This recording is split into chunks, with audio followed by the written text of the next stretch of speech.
The first thing is I sent you all today a email, and I hope you had a chance to read it.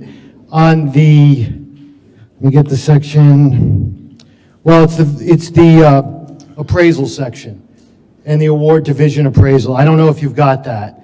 I hope you did, but that's where you're going to award division appraisal, the contract for appraising properties in the town of Westerly, and you're going to spend $50,000 more than the low bid, which was Tyler Technology. And what I also, so let me get into that a little bit. Tyler, as you all know, or some of you might know, I do have some kind of a stake in this, or I know the person who submitted the bid. Tyler did not get an interview. They're $50,000 less, and they were not bothered. They were not given an interview. So much of the stuff that's in here that you read, that you got in your packet here, is just simply incorrect information. It was provided by Vision, and it's wrong. It's absolute wrong. And Mr. Selico wants to talk about diseases. Diseases is when you give the same people the job, even though they're $50,000 more. This information about a $15,000 license fee, that's absolutely incorrect, but I'm not going to get into it all. And also this thing about Connecticut Town Assessor. One assessor says that Tyler is unsatisfactory. I can tell you Vision Appraisal will probably not be here in 3 years. They are being cannibalized. They have sued Tyler Technology because all the employees are leaving Vision Appraisal because they can't sell the place. It is going down the tubes. And I also sent you, I can find 100 examples in Westerly along the waterfront where the property is selling for twice as much as the assessed value. The most recent example I gave you was on Avondale Road. They sold for $2.5 million on January 8th. It's assessed at $1 million. I am sure the people on State Street, Cross Street are not getting that advantage. You are being ripped off by Vision Appraisal. They usually come in low, and they don't do a good job, and they don't want to fight these because you need to fight. I will tell you, and I've told you before, Tyler does Groton, and Groton hit Groton Long Point pretty hard. I will also tell you that Tyler Technology does Greenwich, Connecticut, one of the most expensive areas along the water on the East Coast. They do Darien, they do Stratford, they do a ton of them, but their specialty is waterfront property, and waterfront property in Westerly, and I know people won't like me, but it's not being assessed at the proper amount.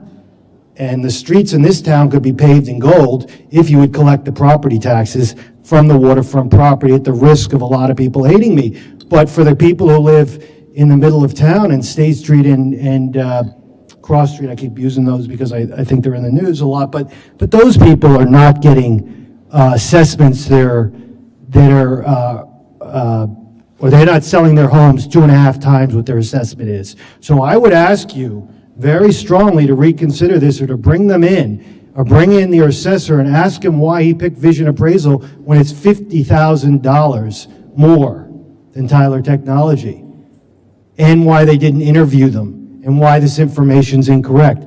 The other thing that I really want to say is this is what the Westerly puts out for their RFP. This is embarrassing. I sent this to you. I want everybody in Westerly to read this. This is littered with misspellings. The formatting is like a 3rd grader did it. Read it.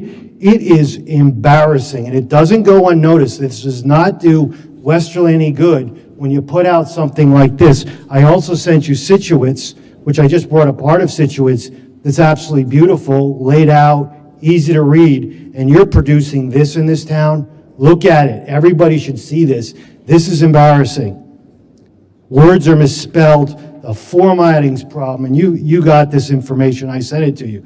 The other thing is about these, and I'm going to, they don't even, Westerly doesn't even bother with page numbers, so it's very hard to say where this information is. There's no page numbers. But 2C, data collectors. These are the people that are going to go out and collect the data. Here's what Westerly requires for their data collectors. All listing, inspection, and measurement will be the sole responsibility of the revaluation company. You could take somebody who hangs out in front of the post office and drinks all day, and that would be okay for Westerly. Here's what Situate wants. They call them measures and listers. Measures and listers shall have 1 year experience in training in the phase of the revaluation process. Any field person who does not meet the above qualifications must work under direct supervision of the appraiser or project supervisor. New listers may be hired, however, they cannot work alone. On and on and on. Thank you. That's the difference, and that's not the only one. There are some mistakes here, if you want to read C1, where they say that the sales data will be done by the assessor. And then down here they say, any apparent discrepancies in the review process, this is what the assessor is going to do, shall be reported to the assessor. This is an embarrassment, and it doesn't go unnoticed. This is a cut and paste job. It's a Derek Kennedy special. So that's all I want to say, but I hope you will give it a review because I'm going to be on it. This is you're not getting good assessments, and you really should want to know why they picked somebody who's $50,000 more expensive and who's on the cusp of going out of business.